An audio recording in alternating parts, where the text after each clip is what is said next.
Beep, beep, beep, beep. Option 5. It's not how it goes. That's just, I didn't do that right. It's not. If you watched the Designers Discuss, Designers Discuss. It's one of my favorite jingles for our YouTube channel. Oh, of course.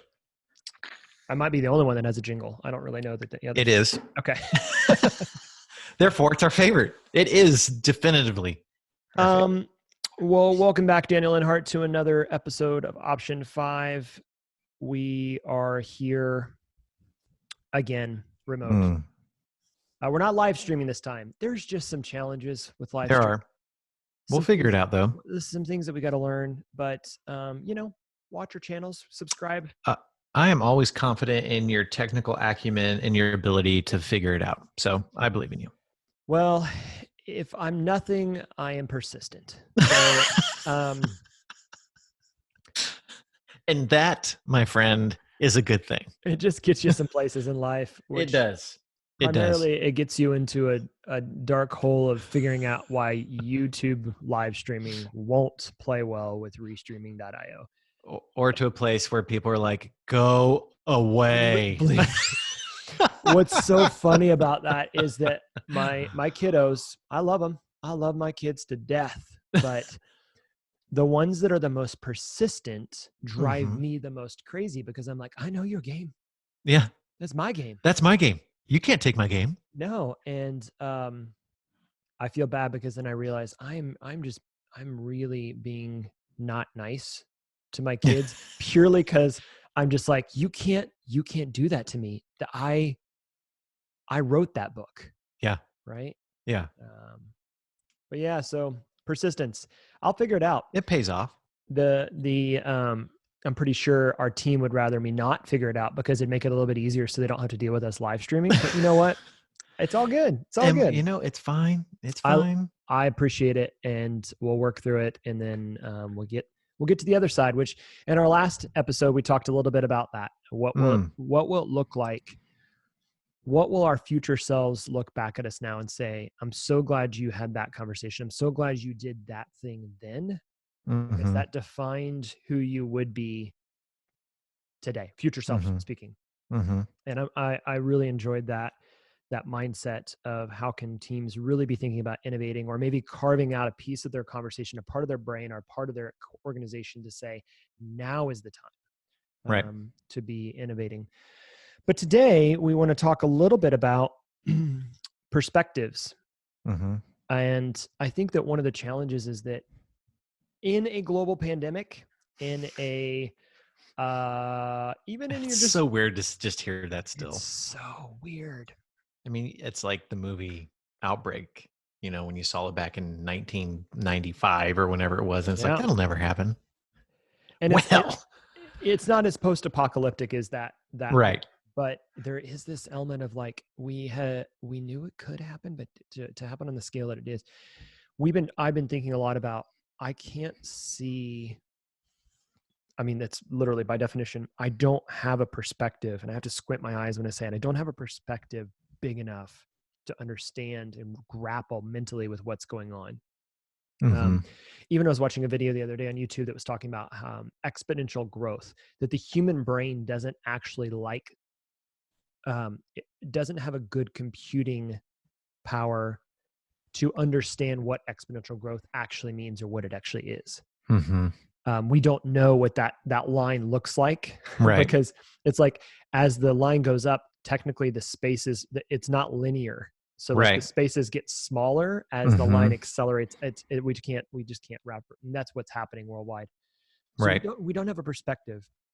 And I think that's true in business as well, is that it's really difficult to gain perspective either for ourselves in our organizations or with our customers or our clients or our supply chains or whatever that might be, to know how to serve them well, how to support them, and how to think about what problems need to be solved right now. Right.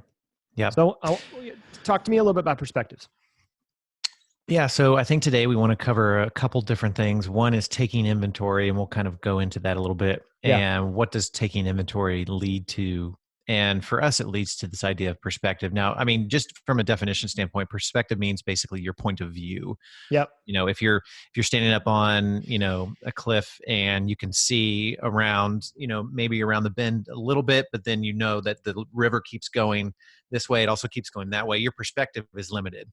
I'm so curious where you were in your mind there. Were you like on some, like in Ireland and there was I was more like Grand Canyon-ish. Oh, okay. A little more dry. Yeah, I was more in an arid place. Okay, cool. But I could I wanted to easily be in your mind. sweep myself to the highlands. But yeah, this idea, it's your point of view. And in order to understand the full perspective of where you're at, you have to, you have to seek information, you have to take inventory. And so when we're thinking about in business, one of the things that we've talked at lengths about, because it's really important to who we are, is this idea of cross-discipline teams. Right. And we build digital products. We also give clients consulting and coaching around the idea of like how to work well within the context of building good software, web, mobile, desktop, whatever that looks like. So we're working at building interfaces. We're building solutions that allow clients to solve problems, become more efficient, that sort of thing. And we do that in the context of cross-discipline teams. And we've talked quite a bit about that. What that does is that gives you a diverse perspective. So if you think about a team made up of only, that's the same, maybe they're all type A, they're all left brain, they're all designers, or they're all developers, you have a very limited perspective, because most often these individuals are going to have the same education. They're going to look at, if they're all building in the same maybe framework or coding language, maybe they have the same, they build things in the same way. And so you're going to have a very limited perspective. It becomes an echo chamber, right? Yeah, exactly. I mean, they're subject matter experts in their field, which is what you want. You do want people that are experts in their field. However, there are different points of view at the same problem because of the way people are wired and the skill sets they have. And so let's take you and I, for example. I'm not a designer. I'm creative in other ways, but I'm more creative in spreadsheets and, maybe it's an art. It's a beauty. long-term planning or whatever that looks like. My focus is a little bit more on business management and projects. Yours is more from the framework of UX and the user experience and design and creativity. And so we can look at the exact same thing and relatively maybe come to the same conclusion or how to solve it. Sometimes you and I we're on way separate pages and we have to work through that, which is fine. But for the most part, those are fun days. Those are fun days. But for the most part, we'll be fairly similar, but we don't get to a solid aligned view until you are able to give your perspective, I'm able to give mine. And then when we have it combined, we both can step back and be like, okay, this is much grander. This is much better now that we've been able to combine those perspectives. And that's just two people. And I think that this podcast has been a little bit of that journey. Oh, you just got coffee delivered. I know I did. My wife's awesome. What's that? A special little moment on the podcast. It was a special little moment. That was nice.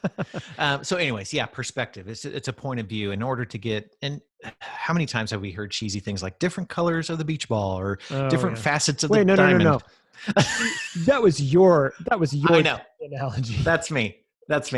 I can get cheesy real fast when it comes to analogies. I own it. I'm owning it right now. Okay. But I liked mine of the human body senses. That's good too. You could use a car. Car has multiple parts that you all need in order for it to be a car. All right. Anywho, whatever. The point being is that you really don't get the full picture unless you are able to have a complete perspective, and you're not going to get there on your own. Yeah.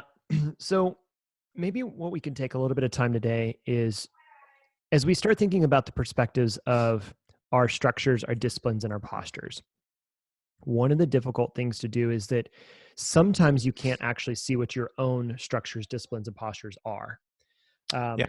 Because I think, take the last couple of weeks, it's forced us to have a global pandemic, a massive financial drop, for us to see things that we would have never seen before. And we talked about that a little bit in the last episode, where we would have never thought this way had this not happened. Right. And so I think a couple things that maybe we can do is go through when we think about structures, disciplines, and postures, how can we gain perspective, or how can we collect, or do inventory on each of those Right. things? We have a couple things that we've even mentioned on this podcast before, but a couple things that we thought we'd try to make it as practical as possible for you to have a few things to take away and go, oh yeah, if I do, I could take this back to my team, or I could even take it back to my my bedroom where I'm recording or where I'm doing my work, and think about, oh, how might I apply that to my inventory, my taking inventory of kind of what's going on in my work and in my life. Right. Let's start with postures.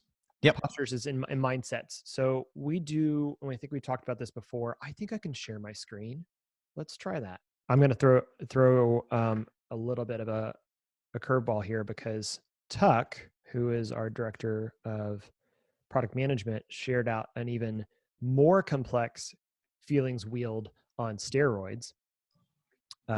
Did you see that? No. Which part? What? I'll share it here. So if you're just listening to us, we'll try to describe it, because you might be listening on the podcast. But if you're watching on our recording, I assume. Oh yes, I did see this. This is awesome. Yep. Oh man, I'm surprised it doesn't give you anxiety, because just the amount of words gives me. Look at all those feelings. So what is in front of us is a wheel, and the wheel has three circles, three concentric. Thank you. Wow, the word just didn't come to me. Concentric circles, each having a kind of a hierarchy of from the middle out. So there is happy, sad, disgusted, angry, fearful, bad, and surprised is in the middle. And then as you go out from there, sad has in it lonely, vulnerable, despair, guilty, depressed, hurt. And then if you take guilty, that has ashamed and remorseful. Why did I go to the negative one? Let's go to a positive one.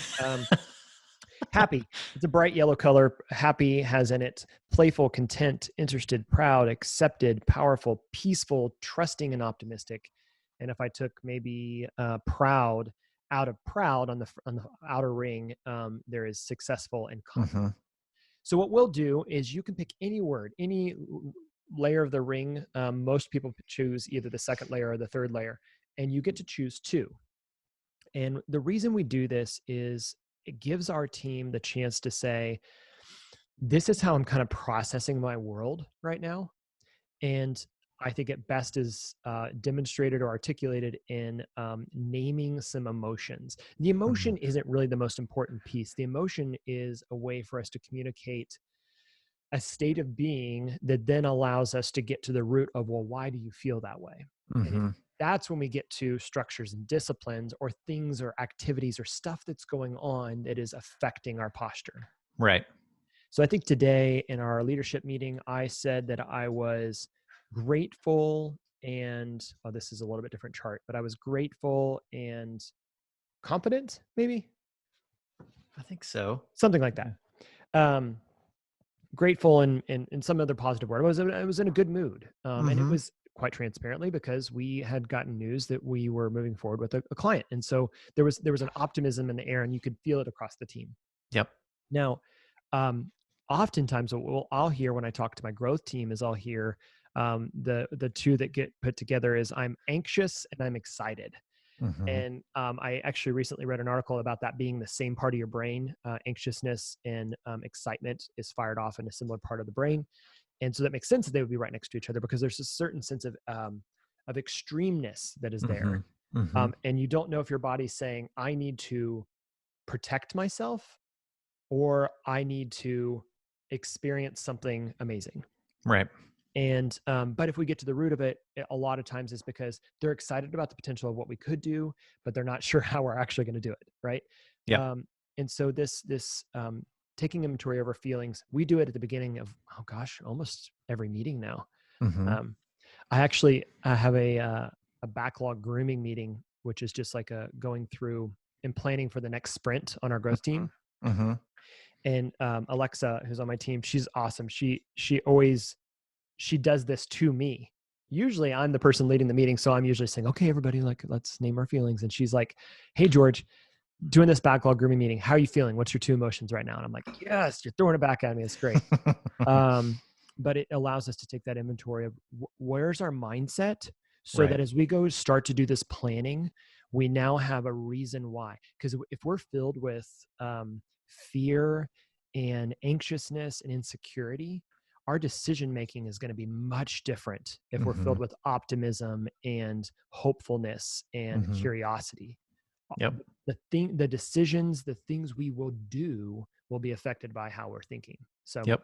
this is a very, very easy way, and we can share this out. I think we've shared it before, but Yep. Love it. so that's a way maybe to take inventory of your postures. And I'm going to just interrupt me here, but No, keep going. if while you're in a meeting, you're getting the perspectives of other people's postures, you then start to understand why the decisions across the team are being made in the way that they are. Mm-hmm. So why is so-and-so falling behind in the work that they need to get done? Well, their posture, they talk about the fact that, I'm vulnerable and I'm embarrassed. Mm-hmm. What's going on? Then you can unpack I made a mistake on this one thing and it's causing me from wanting to take a risk again. Oh, well, okay, let's name that failure and then move past it. And the team can understand that's the construct of which that person is maybe holding up rather than moving forward and flourishing. Mm-hmm. So I think getting those perspectives will help you to better understand how your team is working together. Albeit, I will say, it takes at least 2 weeks, in my opinion, of Oh doing yeah. this before the team's like, all right, I get it. I know it's coming. Right. Ask me what my feelings are. Why am I being asked how I feel right now? Yeah. It doesn't feel like the It normal takes a little work bit. thing to do. Yeah. Yep. So, No, it's good. would you add anything to that on the perspectives? Um, Or excuse me, on the postures? well, I think no, not on the feelings chart. No, Okay. it's a great exercise. We use it at home. Oh yeah. That's kind of where it started for us too. Yeah, we actually have one that has faces on it for the kids. And I'm like, well, I'm going to print out a feelings wheel for dad because dad needs more options here. So no, I love the feelings. I love the feelings. I love the feelings. I love the feelings chart. I should specify. I think so. Another way to take inventory from a feedback, and this is more. You can definitely get feedback on multiple different levels, but from an individual standpoint, we're huge advocates, and you can read it. And I would assume that most companies are just mentorship and coaching. And sorry, I'm getting a lot of. Oh, here we go. Now it stopped. Sorry. Had something in here. A little some noise. There is something in here, but I had something right here. So the idea of mentorship and coaching, and so very practical way, one-on-ones. We do that a lot. We get in. They're fairly frequent and they're scheduled, and we make in my one-on-ones. It's the person who reports to me. It's their meeting, and they're in charge of setting the agenda. And so we go over multiple different things. What update me on anything you want to update me on? How are things going? How can I help you? Mm-hmm. That's just one very basic mechanism. How long are your one-on-ones? Mine go an hour. Okay. They don't always. I'm like 30 to 45 minutes. So yeah. Yeah. Sometimes they go 30. Sometimes we have to have a little bit of extra time, depending on what's going on. But it's a great way to mentor and coach the people that report to you, the people that you're leading. I would also say from a mentorship standpoint is if you are a leader, you should also be seeking coaching and mentorship, both not only within yourself as a professional, but also highly recommend from a personal standpoint as well. And so one thing I like to say is for individuals that are close to me is like, you have an absolute hunting license into my life. So call me out. Yeah. Unpack the hunting license analogy. I've heard it on a podcast one time, but it's basically like, who are those individuals that are close to you that has a license to hunt, a license to pry into your life? You've basically given permission to, give you the back slaps and the high fives for sure, but also the gut punch when you need it. And it sucks, but it's necessary. It hurts, but it's a great way to take inventory. And it gives you, it's all about perspective, because not only are you getting a perspective from the person that you're meeting with regularly, but you're also reflecting on, oh my gosh, am I giving this posture to others? And if I am, now I can be empathetic to their perspective. And so now you're getting multiple perspectives. And that can just be a great way to help you from a leadership standpoint is how is the way that I'm leading right now, the way I conduct these meetings, making other people, how are they receiving that? Mm, Because I may have a perspective that, oh man, I'm leading this meeting really well, but I'm getting blank faces, or I'm getting faces, or I'm getting head nods, but really no interaction. It's like, what's going on here?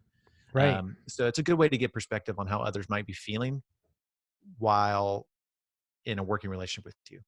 So, It again, I find that all of these inventory checks, no matter if we're dealing with the kind of postures or the disciplines or the structures or the feelings or the relationships, they all feel really uncomfortable at first. mm-hmm, And mm-hmm, so I think a theme for me, especially in the time right now, like with what's happening in the world, is leaning in rather mm-hmm, than retreating back. mm-hmm, And so I think that, Dan, you're right on. I think that what's even more important with one-on-ones with the people that we report to, or even with your peers. mm-hmm, So you could be scheduling time to check in with those around you. mm-hmm, Now that you're remote, that becomes almost even more important, mm-hmm. to just ping, check in, take inventory of, Right, hey, where are you at? How are you doing? What can I do to help you? What can I do to support you? Um, what's hard right now? Etc.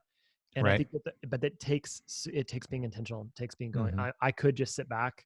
I could very easily kind of check out, Yep. and instead saying, this is important. This is how I'm going to make the people around me better, and then probably make myself better in the process.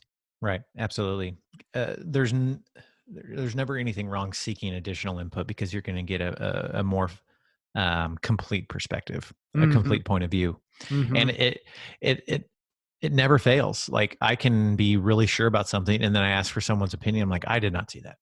How did I not see that? And it's fascinating. Sometimes it can be very frustrating, but then it's almost awe inspiring of like, this is really incredible that someone can be wired that differently, that they see something and see something that I had no idea was even there. Mm-hmm. Um, so, and that speaks to not just asking for feedback from your peers and your coworkers, but also your clients.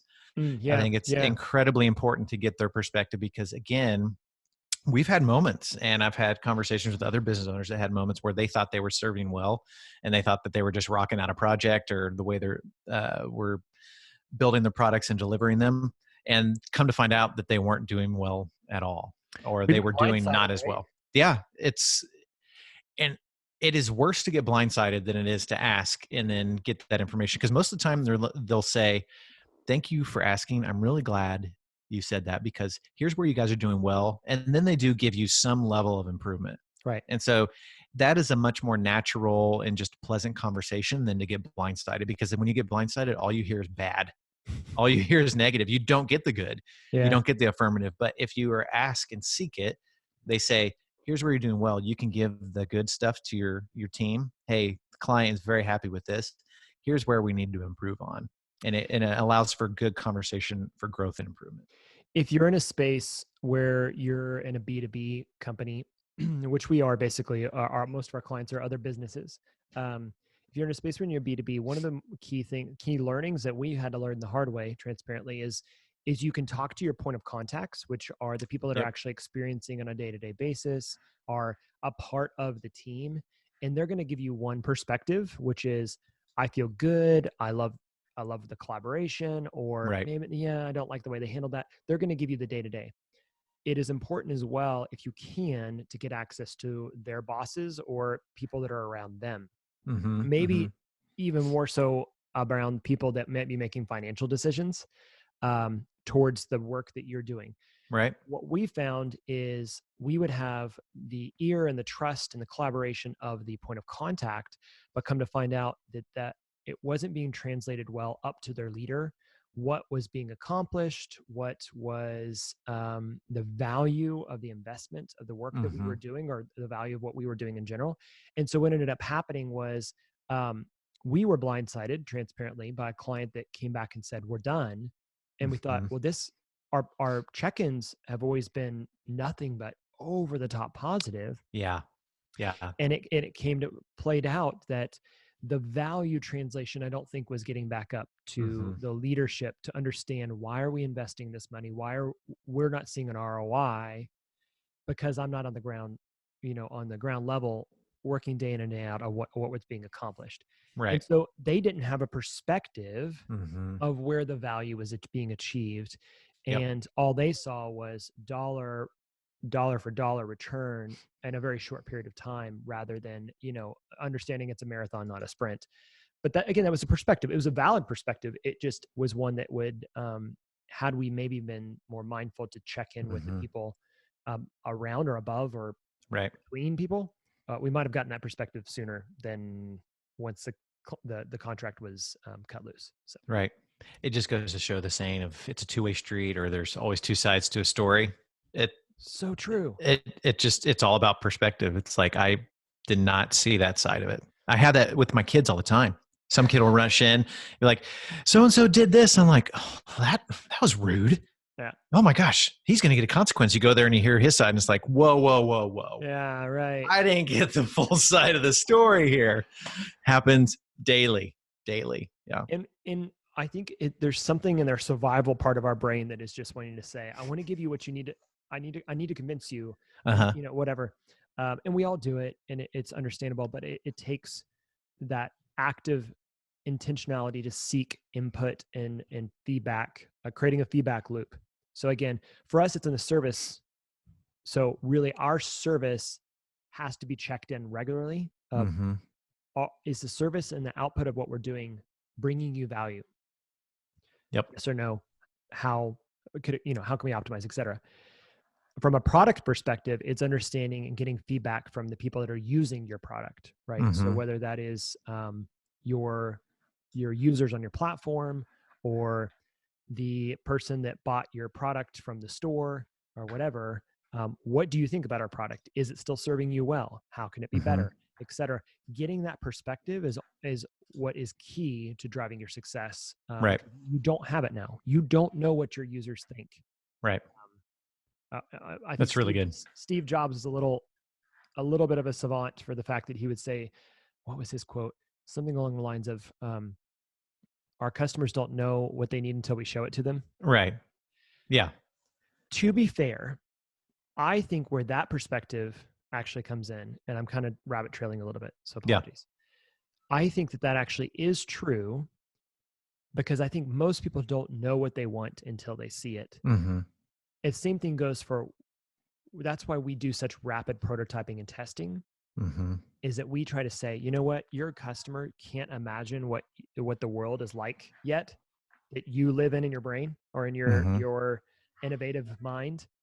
So what we're going to do is we're going to give them a little taste of it through a design prototype, or through a functional prototype, to show them what that world would look like, and then start to build off of it. That perspective collecting is difficult. Yep. Another one we talked about, and we talked about this early on this year, are retrospectives. George, why don't you unpack that a little bit? The idea of like, what does it look like? And it can be used, we use it all the time. We use it for the most part in a certain instance, but really a retrospective is, you're asking key questions. And I think it's really the questions that you ask that make it a good retrospective. I think a retrospective is one of the most powerful tools for not only saying, what have we accomplished, but how are we working together? And if we believe that the best work is done through cross-discipline teams, that means that those cross-discipline individuals need to work really, really well together. And if companies would spend more time leaning into working better, I think that they would produce better products and services. And so when we think about a retrospective, it's one of the most powerful tools to say, let's look back at this most recent bit of time that we just experienced. It might be a sprint, which for us is about 2 weeks. It could be a couple days. It could be a month's worth of work, whatever that might be. It might be a whole project. And let's retro on it. And that retrospective really comes down to a few questions that kind of can get at the base level of a retrospective, which is what went well? So let's start with the positive. What did we accomplish? There's got to be something good that came out of this. Even if I'm totally pissed off about how it actually turned out, what do we actually get done? Well, we did write a lot of code. We did get some good feedback from users, et cetera. But so what went well? So start with the positive. What didn't go well? So address. This is Mm-hmm. a safe space. A retrospective is a safe space to address what didn't go well. I expected to get something from you, and I didn't. You never followed through. Mm-hmm. Now there might be a perspective as to why that didn't happen, but it's a way to just give ourselves a safe space where we can address the um, what didn't get done, or what didn't go as well. Where did we not work well together? Right. Um, and then the third thing is, what are blockers, or what are tasks that we can do? What's something that we can change to move ourselves forward? Mm-hmm. So if you get, again, what went well, what didn't go well, and what decisions are we going to make to make Right. it better next sprint? That's the basis. You can ask lots of other questions to mix that up and make it more or less useful, but that's the basis of it. I've heard people say it feels like, again, it's a discipline. Once you start doing it, at first it feels like a waste of time. Mm-hmm. And many people give up on it way too early. But if Right. you get in a rhythm where you say, no, I really do value, because I know that I could just sit here and be frustrated, or I could wait until Friday where we're going to do a retrospective, because I know there's a safe space where I can talk about this. Yep. Yep. Right. And Yep. and knowing that's coming up allows you to kind of let it go for a second, address it in the meeting, and go, okay, now how do we trust each other to move forward together better? Mm. Yeah, it's been one of the best tools we've implemented Mm. from a meeting standpoint, Mm-hmm. in my opinion. One other one that we've recently done in the last month or so, and this kind of goes to an audit. And really, an audit is just like, I mean, you're taking an in-depth look at what you do. And this was more of a process audit. So we were asking ourselves the question, what are the 4 to 9 key processes that drive your Oh, yeah. company? And When you we started saying 4 to 9, I literally had no idea what you were talking about. Then it came around to, it's okay. It's all right. good. And we just had a brainstorming session, and we generated a ton of sticky notes, but we were able to dwindle down our processes to, yes, we landed on 8.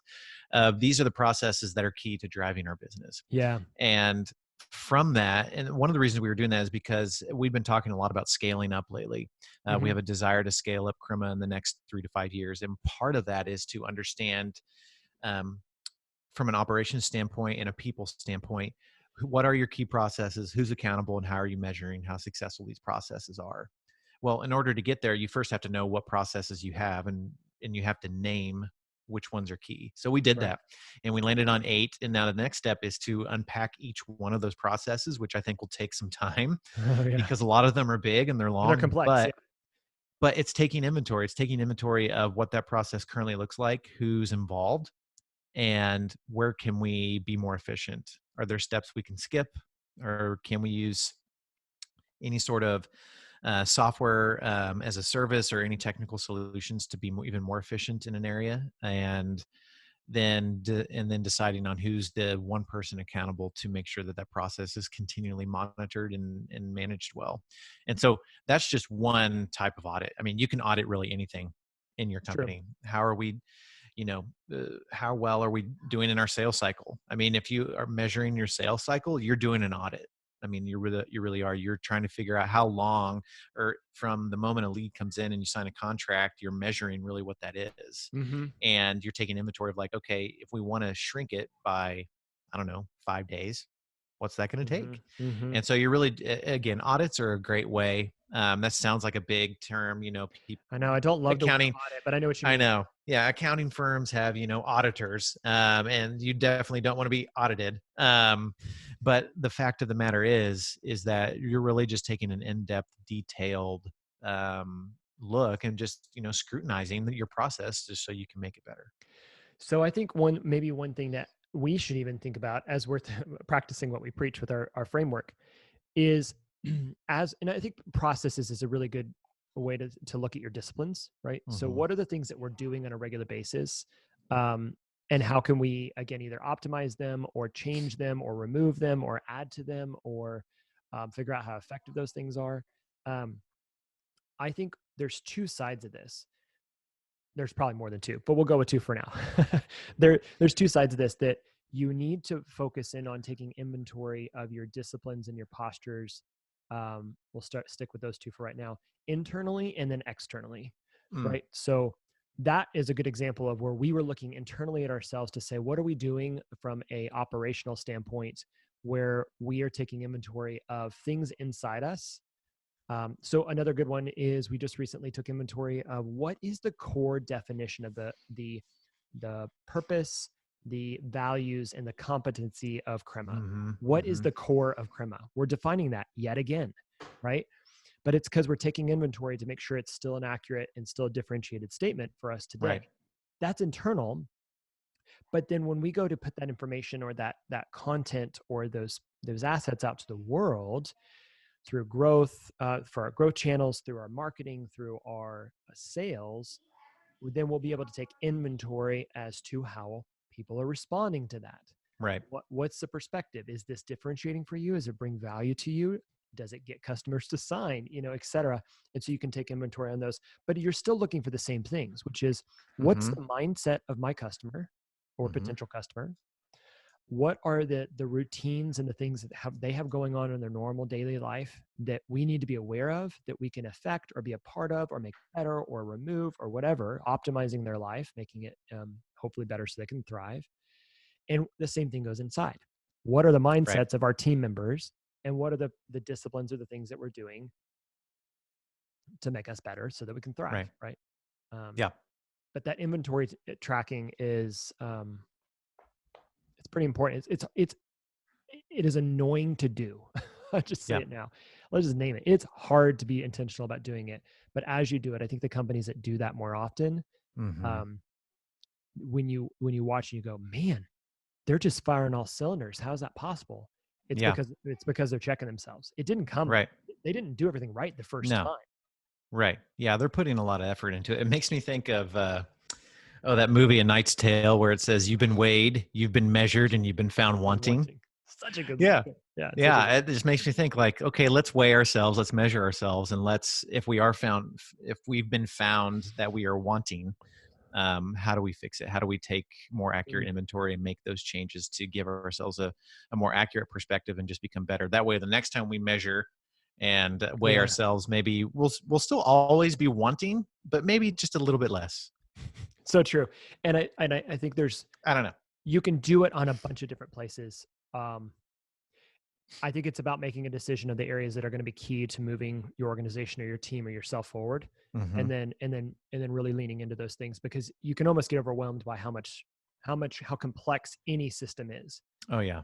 And how much there is to take inventory of. So it is a decision-making process to prioritize what you ought to collect.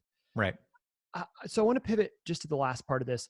What do you think, how might you take inventory of your structures? That's a harder one, I think.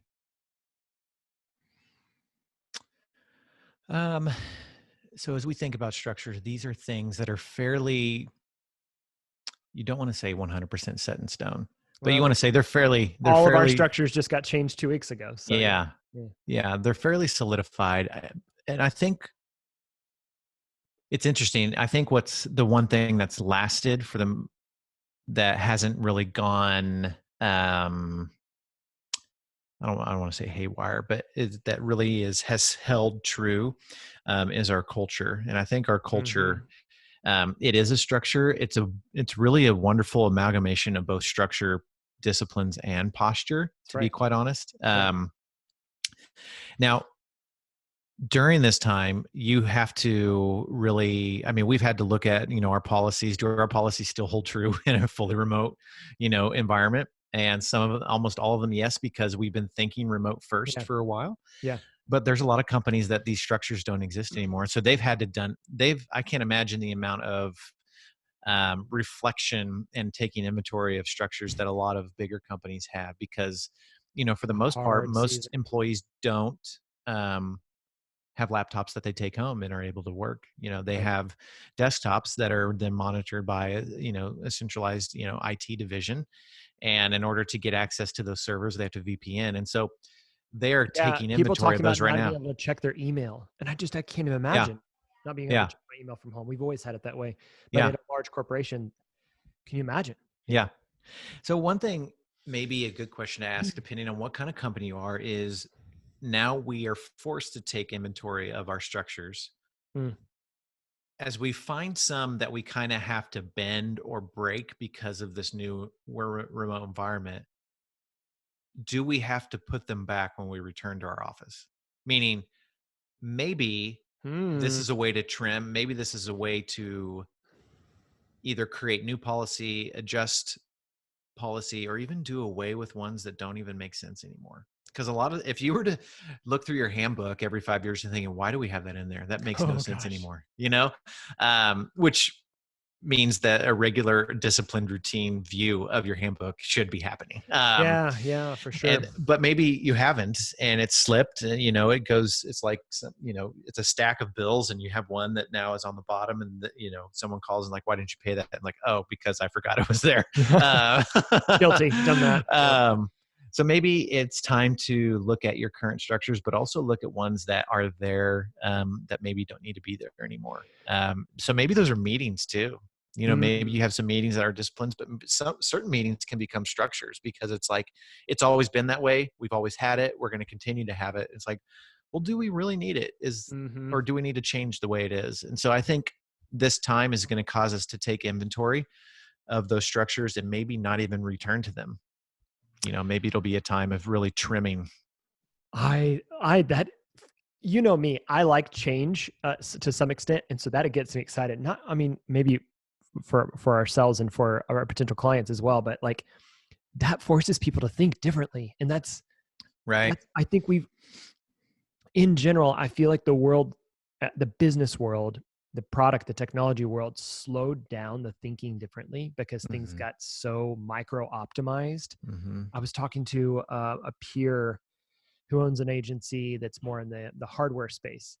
And he was saying, George, every company had so fine-tuned themselves, which is what we're talking about doing. We are talking about fine-tuning themselves, that it got to the point where it's just such minor tunements now that anything that jostled them, actually just all the cards fell down.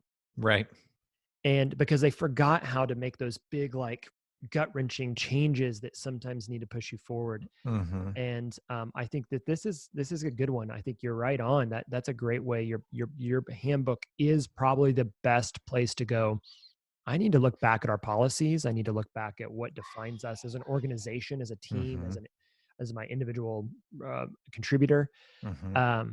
What are some of those things that could be just ripped out? A whole page that could be ripped out now because we had to. Yeah. And will that stick going back, or will people go, nope, we're back and it's always been this way and we're going to go back to being right. No, I think we'll do that. Yeah, I think we'll find ways to areas is like, this needs to be more fine-tuned. And then areas that we're fine-tuned, it's like, maybe we need to hold that a little bit more loosely. Yeah. Yeah.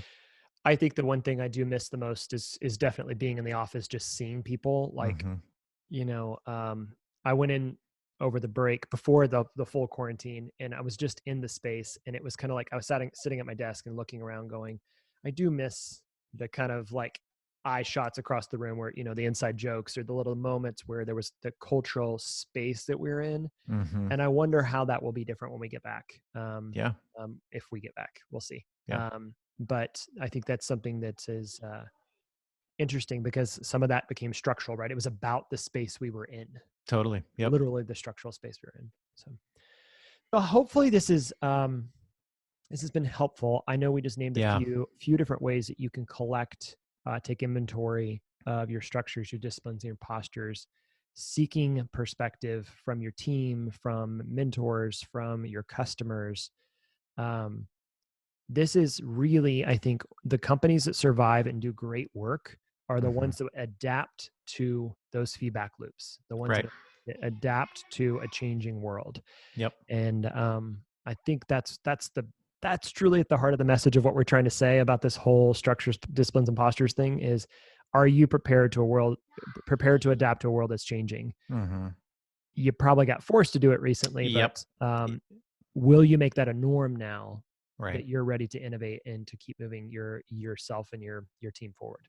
And hopefully this is encouraging to you. And I think if there's any time, now is the time to just continue mutual encouragement in whatever way, shape, or form with your clients, with your team, any way to build up and just say, even if it was a handwritten note that you send, in the actual mail to a client or a coworker that just says, hey, I was thinking of you today.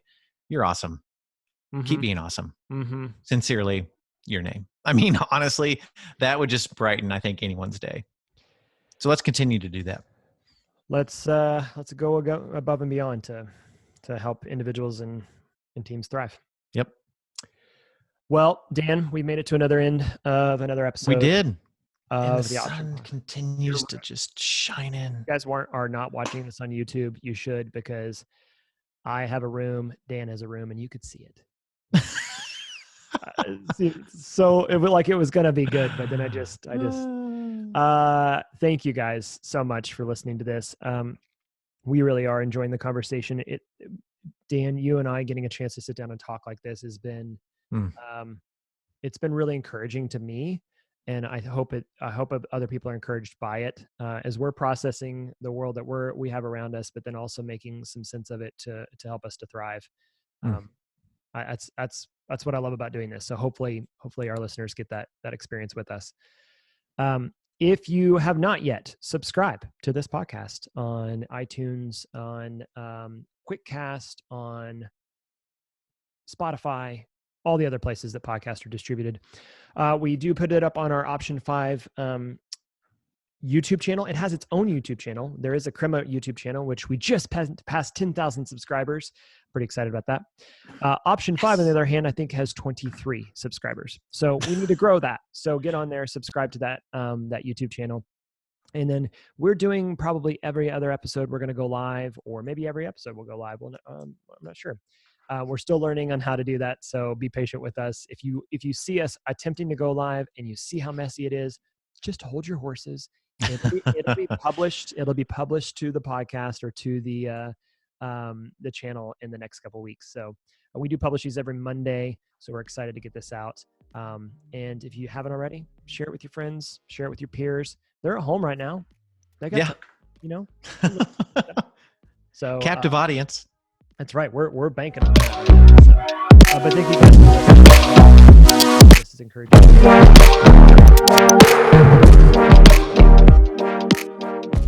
Cheers. Wow. Bye, Dan. Goodbye, George.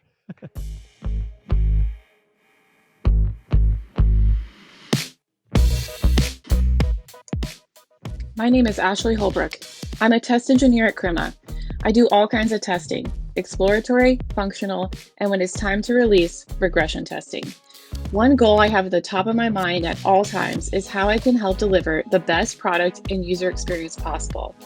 I do this by thinking about the app as a user would, using the app like a user would, and advocating for our users.